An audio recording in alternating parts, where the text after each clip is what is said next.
Today we'll explore how businesses can learn from the world of comedians and comedy writers by reviewing insights into their way of working and looking at how to apply them to our own commercial ventures. So let's start by framing the premise of this topic by looking at a comedian as a business, which in essence they are. Their approach to their business often mimics that of other businesses, but might look quite different at the surface level. For instance, a comedian will do things like gathering market insights, or in this case, going out and observing people in the real world, as well as drawing on their own personal experiences. They'll test their products early, their products here being a series of jokes, and they'll do that through stand up gigs and on podcasts. And they'll also release their refined product to the market in the form of a recorded stand up special, maybe a large scale stand up event, or in the form of scripts and stories for film and TV properties, amongst others. And their longevity in the market relies on a continuous cycle of these tasks. But the thing that underpins this process for a comedian is the same thing that underpins what makes any company successful, which is needing to create a desirable product or service that engages potential customers. In the comedian's case, they need to provide an audience with something worth laughing at. One of the most important elements in the comedian's process is collaboration. There are different types of collaboration, and not every comedic writer works this way. But when it comes to writing for film and TV properties, many comic writers will collaborate to flesh out their ideas.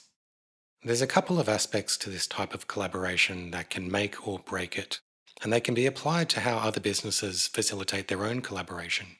But let's dive into the practical applications to see what we can learn. The first point to explore is how comedy writers build off each other's ideas. There's a time and a place for sitting down alone and writing your thoughts or ideas, but the most surprising ones often come from sharing these half thoughts with someone else who sees things differently than you. These different tones of voice and experiences, when combined, can result in something truly unexpected. A key practice comes from the world of improv comedy, where writers build on each other's ideas by responding with yes and. This helps bring about a type of flow state for the writer's minds to wander, and during this flow, there are no bad ideas. It's just about exploration and seeing where strange thoughts lead. Which leads to the next benefit of this type of collaboration, which is having a sounding board for bad ideas. You see, the flow state is all about exploring anything and everything, but at some stage you'll need to make a call on what's working or what isn't working. And a key trick for this is to avoid any type of criticism that feels harsh or makes the writer feel that their work was terrible. We also discussed this in our video on how to bring creativity into organisations. But the last item on this list is probably the most important one, and that's the ability to have fun during the collaboration process. It might seem like this is specific to comedy writers for obvious reasons, but it's true for many businesses. In fact, there's research that suggests that laughter can help stimulate creative thinking and problem solving, which any business should be able to see the value in. Comedians are experts at finding human truths and presenting them back in surprising ways, which is actually key for any commercial venture. They're keen observers, noticing all kinds of niche human insights in a similar way an ethnographer would. These insights are the basis for their jokes and writing, but on their own might not be that interesting. So they bring them to life by finding unique or even absurd ways of looking at these insights. Now, from a commercial ventures point of view, the process can be quite similar.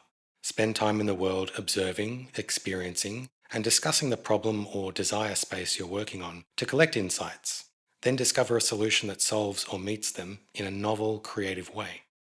Another area of practice that comedy writers are masters in is what we could roughly call intentional distractions. Put it another way, it's the productive process of doing nothing.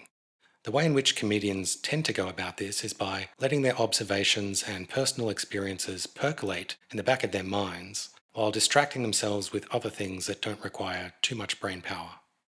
For a business, this could translate into getting away from working directly on something for maybe half a day and spending time in a museum or a cafe or watching a movie. Anything really, as long as it lets the mind wander.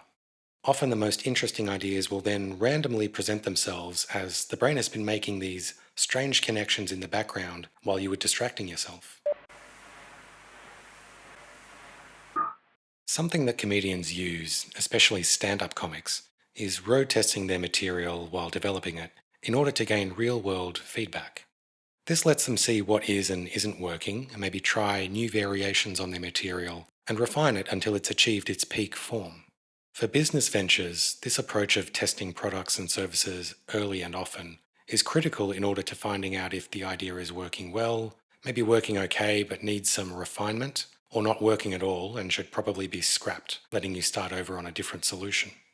While a comedian can still make money by performing gigs with their unrefined material, the bigger payoffs tend to come from taking that refined material and packaging it into a type of recorded special or a large scale event. And in a similar way, businesses can save money by testing their products and services at early stages before investing heavily into them, refining or reimagining them, and then launching a stronger offering more successfully later on. The last area we'll look at is the way that comedians master the art of storytelling. While most comedians and comedy writers have different styles and approaches to their way of telling stories, typically the most successful ones are great at drawing in audiences with a compelling narrative in order to deliver their material. For businesses, this art of storytelling is critical in lots of areas, but especially when it comes to articulating your products and services to your customers. There's nothing worse than having an amazing offering only to not be able to explain its value to prospective customers. The importance of crafting a compelling narrative around your value proposition can't be overstated enough. It can even be the difference between success and the kind of failure that results in banks taking all your office equipment away in a truck. That's it for today. If you enjoyed this video, please like your dad's terrible, terrible jokes, share your deepest secrets with an open mic comic, and subscribe to Mad Magazine. Does that still exist? And if you're looking to build or grow your company, follow this channel where we'll discuss topics covering innovation, creativity, and business. See you next time.